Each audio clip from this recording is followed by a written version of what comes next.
Welcome back to the Whenever I Try to Press the Record Button, Something Inevitably Goes Wrong show, where I'm your host, Viscal Jordan, aka Basketball Soup, and I'm going to be telling you why Dynasties went the way of the Dinosaurs. Alright, so, little context going into the video. I have tried to record this no less than 5 times. This is my water bottle. It's currently sitting on something that you can't see. If you see me reach for it, it's because there's water in it, and I am dehydrated, and it's like 4 p.m. as the time of recording this. Good? Good. Alright, so, the reason Dynasties have died, right? We're going to cover individually why every single team since 2018 has failed to repeat. It'll be pretty obvious why a lot of teams fail to repeat, and then sometimes it just won't be as obvious of why teams fail to repeat. But for the most part, it'll be very obvious. The reason I'm making this video is that Chet and the core big three out there in Oklahoma City Thunder have pretty much all garnered contracts. Shea's got his contract. Chet just got his extension. We just qualified for his extension. It is about time he got his. I did not hear anything about J-Dub getting his extension, but this is probably the year that he'll get one because I'm pretty sure this is a contract year for him. And if not, they can still offer him an extension because I'm pretty sure they did not offer him one last year. Alright, cool. We good? We good? Alright, cool.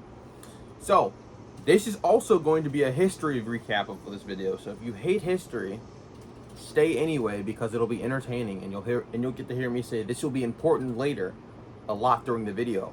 I know you guys love your callbacks. If you're wondering why the other jersey is not on the wall, that's due to the fact that I was on vacation prior to this. Now, yesterday I was fully back from my vacation and fully rested. But, as you can tell, I had some issues recording.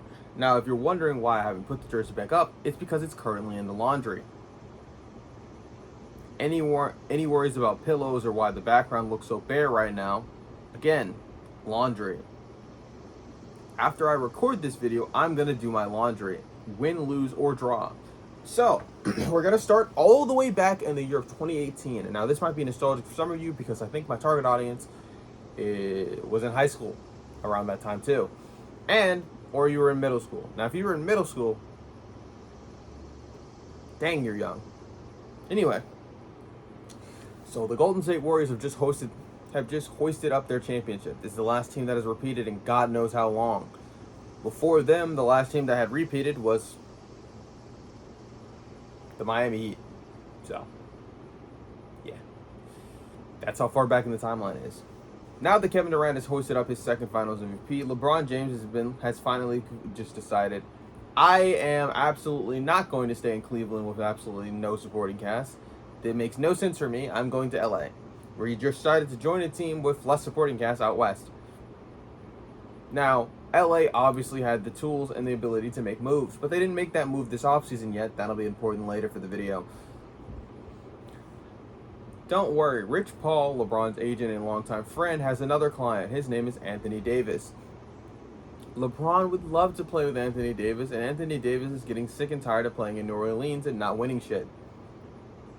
DeMarcus Cousins, one of AD's partner, who he just received over the trade deadline and who looked like they were going to be dominant for quite some time, has just had a major season-ending injury. Now, not only do they fail to retain this asset for cheap because, I mean, dude, I would have just paid him. Now, in hindsight, not paying him was a good move. But this frustrates the fuck out of Anthony Davis. AD decides that he doesn't want to do this anymore, so he goes on his tour of I'm done. That's all, folks. That and what nature. Now, I'm going to tell you about somebody who's going to be a lot more important for the Warriors dynasty falling apart than you might think. His name is Shai Gilgeous-Alexander. You might have heard of him. Currently the MVP, Finals MVP, Western Conference MVP, 2K26 cover athlete at the time of this recording, and many other accolades that you didn't even know could happen in 1 year. I mean, I didn't. Some of these awards didn't even exist like 5 years ago. Isn't that crazy? Yeah. So, this guy is on the Clippers at this point in time. Yes, he didn't always exist in an OKC Thunder jersey. Now, you might be wondering, how did they stumble into this MVP? Well, We'll get to that later. The Spurs are dealing with a disgruntled Kawhi Leonard. Kawhi Leonard, who, as we all know, will become very important for this story very quickly, is up and traded to the Toronto Raptors. As Greg Popovich could not think of a more fitting punishment for disloyalty to the organization to banish this nigga to Toronto. And I do mean banish this nigga to Toronto, seeing as this is the only team that doesn't play in the United States, and I could not think of a worse place to be traded. I'm so serious. I could not think of a worse place to be traded. Especially when there were a ton of rumors that this guy wanted to not, said, if I'm not going to be playing in a San Antonio jersey, I want to be playing in LA. Anyway, that's not relevant, except it totally is, and it'll become important for later. Shai Gilgeous-Alexander, by cutting off Draymond Green in pursuit of making a play, ultimately winds up with KD and Draymond Green having one of the biggest arguments and fallouts that we've ever seen. This fallout is so massive that it leads to the end of the dynasty, basically. Now, there are some other things that happen that also cement the end of this dynasty, but let's talk about those things really quickly. Because of this argument that happens in this one random game, where Shai Gilgeous-Alexander is there, mind you, this is a rookie Shai cutting off a Draymond Green's lane. This leads to KD not receiving what he decides he should have as the final shot. Now, to be quite honest, this should be an inconsequential game, and this shouldn't really matter. They lose this game, but I mean, you won 2 championships prior to this. It shouldn't really matter. So in the playoffs, a couple of things really happen that really break this team all the way up. And I think we know what they are. They're KD's calf strain. KD's following a ACL injury directly after this calf strain as a result of him coming back too early, and something that also will become important for later in the video. I know I'm gonna say that a lot during the recording of this video. With all of these things happening, you would think maybe it can't get worse. No, it does get that worse. It gets really bad, actually. Kawhi and the Toronto Raptors are currently running through the East. They meet some slight difficulty in the Eastern Conference Finals against this random guy named Giannis, who happens to win MVP this year, but that's not important, or at least I'm told so. Unless this is the year that you think. So 2018, Harden won his MVP, and now Giannis has decided, this is my turn. All right? We good? We understand that? Great. Giannis meets the wall. He'll become important for the story later. Kawhi Leonard has already made his Game 7 buzzer beater, because that happened in the second round, despite it being worthy of an Eastern Conference Finals. This also sends Jimmy Butler packing, as the Philadelphia 76ers do not want to pay him. Now, this will come to bite them in the ass. They don't pay him, and he finds himself in Miami at the end of this offseason. But let's talk about the finals. So I already told you about ACL tear of a Kevin Durant. What else happened? Well, there's an Achilles injury, all right. It happens in the Klay Thompson's leg. Now, the series, it's looking winnable for the Warriors, but after KD's injury, it's like, ugh. So you might be wondering to yourself, well, they didn't need KD to win in 2015. Why do they need KD now? Well, so here's the thing. So in 2015, they had this thing called strength in numbers. This was a Warriors slogan that was super annoying, because they felt like they had all of the role players in the league that they needed, and they had all of the stars that they needed too. They complemented Steph's playstyle incredibly well, and Draymond also complemented Steph's playstyle. Klay also complemented Draymond's playstyle. All of these 3 guys were the perfect glue pieces that fit around each other, and it's the reason why they were the last dynasty we saw. And then on top of that, they were able to add Kevin Durant, because Steph Curry was massively underpaid at this point in time, despite being a unanimous MVP. So, why is all of this falling apart? Well, DeMarcus Cousins, their offseason acquisition, also suffers another injury. So he's not only not as good as he was the year prior, he's even worse because he suffered another injury. So you might be saying, so what do they have? Healthy Andre Iguodala, who this is near the tail end of his career being relevant, and Draymond Green, who can't shoot anymore, and Klay Thompson, Nope, he's gone. Sorry. Well, just had an injury, huh? No KD. Sean Livingston should still be on the roster, right? Yeah, he's still there, but yeah. They got Zaza. The only Zaza they're smoking is in the locker room. So, yeah, it all falls apart, and this winds up with Kawhi Leonard hoisting a championship and becoming a Finals MVP, allowing most of us to think that for some ungodly reason, he is the best player in the world. Now, in hindsight, that run was absolutely legendary. Was it enough to say that he was the best player in the world? To be quite honest, the best player in the world debate, typically to me, is normally going to be the guy who hoists the Finals MVP. Now, this has changed in recent years because I have a fucking brain. My frontal lobe is much more developed than I was at the age of 15. So yeah, I'm starting to make complex decisions and start to think about this because talent doesn't diminish. Now, you having a crazy run, because you do need to have a really good run to make it to the finals, does add to this, and it should be taken into context of it, but it shouldn't be the end-all be-all, right? All right, so Kawhi hoists the championship. Now, the Toronto Raptors had traded for Kawhi, and Masai Ujiri, their GM, has realized that this is a great move. He made a great move, and it resulted in them having their one and only championship in Toronto as of the recording of this video. I don't think we'll see one anytime soon, but I just had to say that in case it suddenly happens. Okay, right? We good? Yeah, they're probably not going to win shit with Quickly and fucking RJ Barrett. Yeah, that's not going to happen. Scotty Barnes? Yeah, no thanks. So, what happens with this? Kawhi Leonard decides that I don't want to be in fucking Toronto. It's cold as hell and they're taxing the fuck out of my money. I'd rather be in the United States because I'm a multi-millionaire, and if I choose to go somewhere, I can do it so quickly. And I already have family in LA. Unfortunately though, my choices between two teams is pretty hard. So I asked the Clippers, hey, Paul George said he wanted to play in LA, right? Yeah, he did. He just signed an extension with OKC, right? Yeah. You think you can convince Sam Presti to get rid of that guy? Why the fuck would Sam Presti get rid of a guy who just finished third in MVP voting? You said why? Because if you don't do it, I'm not coming. You said you want him here today or tomorrow. I would prefer now. So after Kawhi Leonard demands Paul George plays with him, this will grow to bite both of these players in the ass.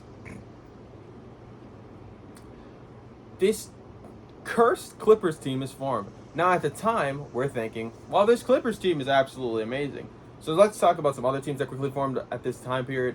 The KD Brooklyn Nets have made their appearance, and by KD and Kyrie, I mean just Kyrie at this point in time. Considering, remember, KD just got injured in the finals. This is going to take a while for this to get to actually be seen. It's more of an on paper idea. This is good enough, and the supporting cast is really good, and the coaching was really good, and they really just revitalized then its culture. I'm sure that won't fall apart in a couple of years because of KD and Kyrie.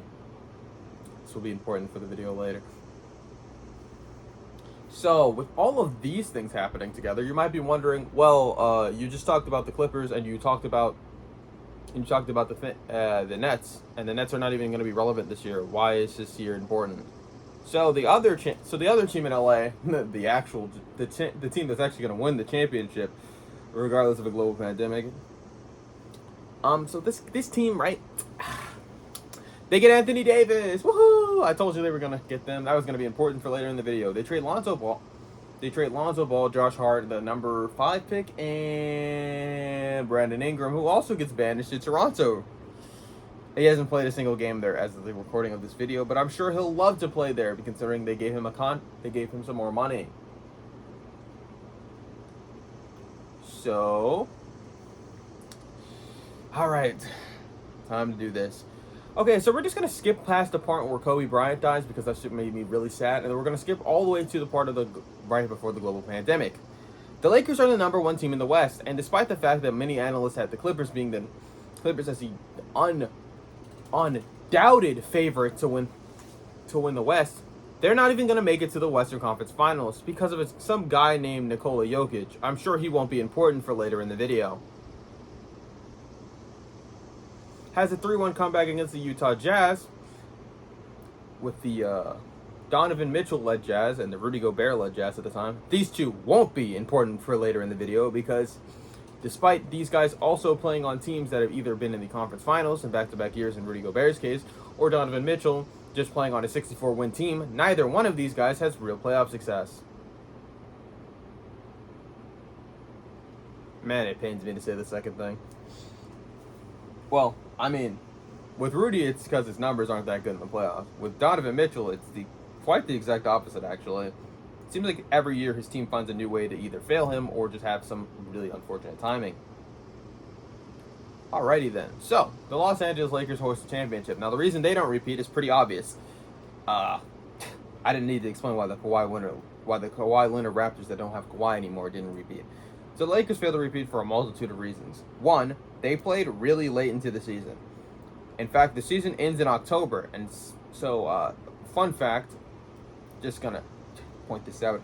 In a normal, regular year, right, there isn't a global pandemic, and basketball doesn't have to be resumed later in July to ultimately end in October. Now, this is the most pure hoops that we've ever seen. Unfortunately, they're gonna have to get away from this most pure of hoops to play NBA basketball, traveling and all of that stuff.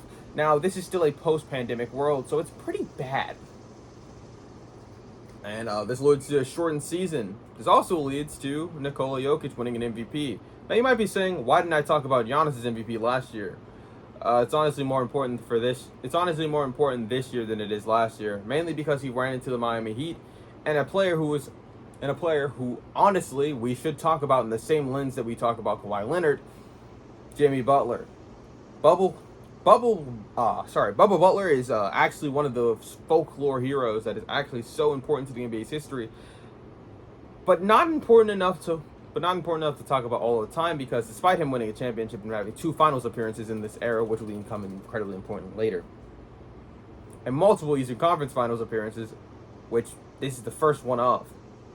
Remember, kids, Philly is not going to go into an Eastern Conference Finals during this entire era because of a certain person who definitely just let him walk for no reason. Alright, so, come here real quick. Giannis has won his MVP, now Jokic has already won his MVP. The team that ultimately wins the championship this year, who is that team? It's the Milwaukee Bucks. Now, for starters, let's talk about why the Milwaukee Bucks won the championship, because they got rid of Eric Bledsoe and they replaced him with Drew Holiday. Holiday gave them more defense than Eric Bledsoe, which is already surprising considering Bledsoe's defense was amazing, and actual decent enough offense. Giannis will score 50 points in the closeout game as the Phoenix Suns, who eliminated the Los Angeles Lakers in the first round, similar as to the other team that got eliminated in the first round, the Heat. Both teams that made it in the finals and played long until October, and also have decent regular season success later on, and good enough playoff success in the future to make you realize that the bubble was not fraudulent. All right, cool, great. Now Giannis wins the championship. Why don't they repeat? So Chris Middleton gets injured. Yeah, that's pretty much it. Like, that's the reason they don't repeat. So let's look over. All right, so. Do I cover this year? And you might be saying, well, this championship already had an asterisk because no one they played was healthy. You play who's in front of you. Or luck is an important aspect of the sport. And also, I would like to point this out, Giannis also dealt with injuries throughout the playoffs. He also outdueled Kevin Durant, who is widely seen to be one of the best players in the world, if not the best player in the world. Now, I never believed that because I have a fucking frontal cortex. And at this point in time, my basketball brain was more developed than it was when I was 15. This is to say 17-year-old me understood that Giannis should have been always regarded as the best player in the world after coming off the 2 back-to-back MVPs, winning the championship, and outdueling Kevin Durant, the person that niggas thought was the best player in the world. Now, I already told you that the Lakers refused and lost a lot of assets that would become important for later. Alex Caruso, he'll become important for later. KCP also will become important for later. A lot of championship guys that were on this Lakers team are just kind of gotten rid of. Dennis Schroeder and Montrezl Harrell, someone who was on the Los Angeles Clippers last year, are going to be their replacements. Are going to be replacements for this, as the Lakers look to consolidate their power and make this team more of a really good 1, 2, 3, 4, 5, 6 instead of wow, this team is so well-rounded and they fit the team very well and they should have just re-signed everybody. I seriously have no idea why they didn't do that. They had the money to do this, by the way. They could have re-signed everyone. KCP, they actually trade. That's even worse. So Russ, by the way, if you're wondering why the Lakers also do nothing, absolutely nothing after this, they trade for Russell Westbrook in what was widely regarded, at least to me, to be one of the dumbest fucking trades in NBA history. So, I've already covered why the Milwaukee Bucks don't repeat, the Lakers don't repeat, why the Warriors didn't repeat. I've covered why Toronto didn't repeat, even though that one should have been incredibly obvious. Why do the Golden State Warriors not repeat, and why do they not repeat? So, man, Klay, after tearing his Achilles, is gone for 1 year. He comes back, and then he tears another. He doesn't tear his. I don't think he tears. He tears his ACL.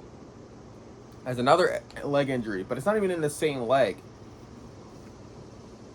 This leads to Steph having to be one of the greatest offensive players of all time for this team to even make the play-in. By the way, the play-in's a thing now.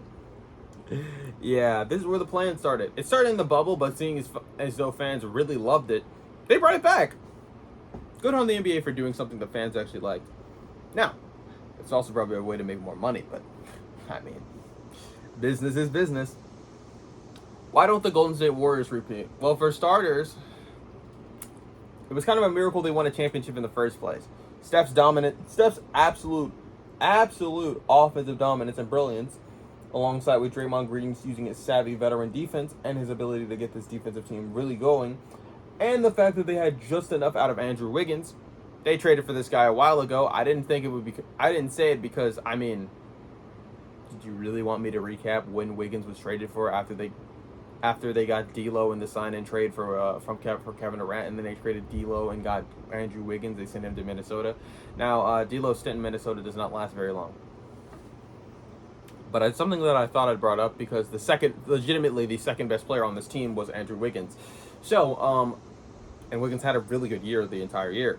After this team has this, well, to be quite honest, disappointing frame. By the way, the reason I already told you why you didn't get the Battle of LA. Yeah, you're never gonna get that. By the way, you're never gonna hear about it ever again. They never match up in the playoffs. Like, legitimately, they don't ever match up in the playoffs. That stuff happened in 2020. It's been 5 years later. They still haven't matched up in the playoffs. It's actually really disheartening, to be quite honest. It's kind of sad. So, this is also the year of Jokic's second MVP. He won back-to-back. This back-to-back winning MVP formula to win a championship next year will not stop, though. I told you Jokic will be important for this video, as he also has one of the most offensively dominant seasons that we ever see. But that hasn't even happened yet. So, again, why does Golden State not repeat? Did you honestly expect Andrew Wiggins to keep this up consistently? No, I didn't. Did you expect Klay Thompson to finally bounce back into shape? Nope. Those injuries were too much. And considering that Klay was a defensive player as well as he was an offensive player, yeah, that wasn't gonna work. He doesn't have the same burst of speed to pull up and get to his shot as quickly. His jumper is a little bit flat too, which also leads to some inconsistencies during his shooting. With all of this said, this is the last time Golden State will ever contend for a championship or ever even become close to winning one, seeing as they hoisted this championship up. Don't worry though, they beat Jason Tatum and Jaylen Brown, who will become important later for this video. By the way, let's just do a real quick count of the Eastern Conference Finals appearances that this team has made so far, because it's 2022, and we honestly should have expected them to be here a lot sooner. 1 in the bubble, 1 in 2018. They don't get one in 2019, obviously, and they get this one in They don't get the one in 2021, but they do get this one in 2022. So that's 3 out of the last 6 years. It's kind of crazy, isn't it? Now, you might be wondering, why didn't they show up in the 2021 playoffs? Dude, they had a grueling battle again. They didn't play against. No, they didn't play. Who did they play against? I think they got eliminated by the Brooklyn Nets in the first round. God, those are good times. So, Brooklyn, after seeing all of this happening around the league, it's like, man, oh man, and by man, oh man, I mean Kevin Durant probably forces this trade, let's be honest. and tells his team, let's go ahead and get James Harden and trade and we absolutely punt on our depth because this is such a great move. That led to Milwaukee winning a championship as Kyrie and KD and James Harden could never find themselves on the court all at the same time except for 8 instances. Mainly because Kyrie was either injury prone, refused to take the vaccination, or James Harden had a really bad hamstring injury, or just KD just had nagging injuries. You know? Don't worry, they won't be important for the rest of the video, and I won't bring them up much. After the Warriors won their championship, it's finally time to talk about the Denver Nuggets. And the Nuggets, well, here's the thing. Jokic and Giannis, both after winning their back-to-back MVPs, face heavy scrutiny for being really good in the regular season and not having enough pieces to win a championship in the playoffs, even though it's not their fault. What did you want them to do? Seriously, man. Their teams were simply not good enough. And when they finally got some good enough teams, they won the championship. Jokic wins the championship in such a dominant fashion that people don't even really remember this year very well, and they don't talk about this finals ever. This is Jimmy Butler's second finals appearance, and it also results in another loss, unfortunately. Don't worry, he's had plenty of Eastern Conference finals to pad his legacy, and I think he'll make a Hall of Fame regardless. Now, Jokic absolutely dominates the entire playoffs, and I'm talking about numbers that are looking video gaming. So why do the Denver Nuggets by the way, they got KCP after the Wizards absolutely just handed him over. Why does this team not repeat? Jamal Murray can't stay healthy. Jamal Murray is not healthy, and he doesn't play as good as he did in the playoffs in 2020 or in this year. It doesn't happen again. 2024, who wins the championship? Why none other than the Boston Celtics. Now, after Milwaukee absolutely trades Drew Holiday away to make the Damian Lillard move work, which honestly I'm pretty sure they regret in hindsight. He gets traded to Portland. Drew Holiday gets traded from Portland all the way back to Boston, and he also winds up back in Portland. Don't worry, Portland won't be relevant ever again in this video, unless I want to talk about Anthony Simons, but I don't. The reason the Boston Celtics win the championship this year is pretty obvious. They hoist a fuck ton of threes and they make a fuck ton of threes. As much as I want to say the game plan is much more complicated than that, and it is, because they're getting good quality shots, and you should take them if you're open, right? Most of these were good open threes. And they also find a supporting cast that finally fits the playmaking deficiencies that Jason Tatum and a Jaylen Brown might have as a duo. Something that was a common thought for them earlier in their career, getting them a point guard, and they decided, well, let's get them 2 point guards. That way the playmaking can be spread over Jaylen Brown, Jason Tatum, Drew Holiday, Derek White, who they traded for in 2022. Yeah, he was on that team. Anyway, yeah, he was on that team. My bad. Sorry. All of these guys, right? And Kristaps Porzingis, who is lowballed. Again, another championship piece that the Wizards just handed out to another team. Who do they play in the finals? Why none other than the Luka Doncic Mavericks? What's that? You wanted me to talk about more teams' opponents? No. I don't wanna. So, why did this team not repeat? They were getting their ass kicked by the Knicks. And they stopped making threes to the degree that they made them last year, which was an historic rate. You think there's more to the story, and that Jason Tatum's injury was the real reason that they didn't win that round? Well, how do you explain them choking two 14-plus point leads at home? Yeah, you don't have anything for that, do you? I didn't think so. They were already losing that series before Tatum got injured, and I'm not saying that as some bias from the past. I was saying that when they were actually losing, and then when Jason Tatum got injured and was done, even though by the way, he had 42 points and they were still fucking losing. I just want to keep that in mind. Yeah, they weren't gonna win. So why do I think the Oklahoma City Thunder can change this? Well, for starters, none of these players are injury prone. You might be able to say Chet is injury prone, but they didn't really need his production nearly as much as they thought he did. 2, they have a really solid defense. A lot of these teams that have won championships have had really great defense, with the sole exception being the Denver Denver's championship in 2023, where they didn't have quite a solid defense, but their offense was historically great. Now for the Thunder, I think there's also some strides that they can make as offensive players. Right? They have their core three under contract as well. And they just won 68 games. Now the previous year, the Boston Celtics won 64 games. Why am I bringing up the Oklahoma City Thunder, and why do I think they can be a dynasty and make dynasties be revived for the first time? Like on some Jurassic Park or Pokemon type stuff. Well, for starters, Shea just won the MVP, and he's also taking a playmaking leap. Jalen Williams can also take a leap as a player. His offense is not fully polished. Now, his defense is amazing. Don't get it twisted. And his ability to play as a team defender and also an on-ball defender is amazing. I think you can still ask Jalen Williams to become better and do more. Chet can also do more. I think truly Chet had a bad performance throughout the playoffs. Now, I'm telling you it's bad because last year's performance was the exact same but slightly different. Slightly better, slightly worse in some departments. I think if Chet goes into this season and plays the same defense, just the same defense, doesn't necessarily need to be better, and just polishes his offensive game up a little bit, which I think he'll get because he'll get more reps this season, I think truly the offensive Oklahoma City Thunder can go from being pretty good within a very elite defense to having a very good offense and a good to solid defense. I think it can still be elite at some times, but I don't think they'll have to do it the entire season.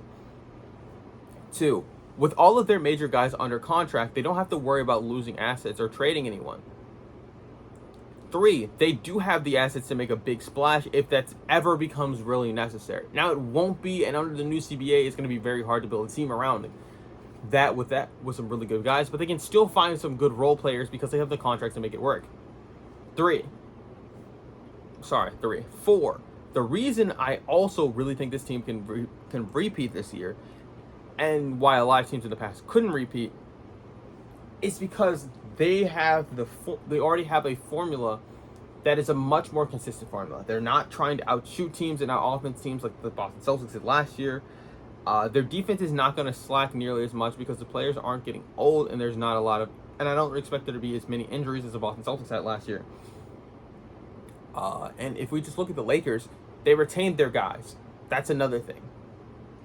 They retained their guys, which is why the Lakers and the Raptors didn't win. This team doesn't have to worry about injuries that happened at the tail end of the season, and why the Warriors didn't repeat. They didn't play against the world's most injury-prone team. They didn't play against a lot of teams that didn't have injuries, like the Milwaukee Bucks did.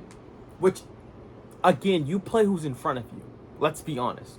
And I know you're saying, and also let's think about it like this: the last series they played went to 7 games, and the series not the Western Conference Finals, but the team that was pretty much their champion, their Western Conference Finals, like actual level of opponents, happened in the second round, and that also went 7 games. I think with internal improvement, they should only go 7 games against. They should only have to go 7 games against maybe, just maybe, the Denver Nuggets again, and potentially go 6 games at most with the Rockets. I was gonna say the Golden State Warriors, my bad. The Rockets. I think the West, despite how much talent has come into the West this year, is still just about as good as the West they faced last year. I don't really think that the West has improved that much because, again, these teams that have made these improvements are going to hold the little guys down again. And with that happening, the Thunder might not have as many wins in a regular season, but that might actually be better for them because they can see why they lost certain games.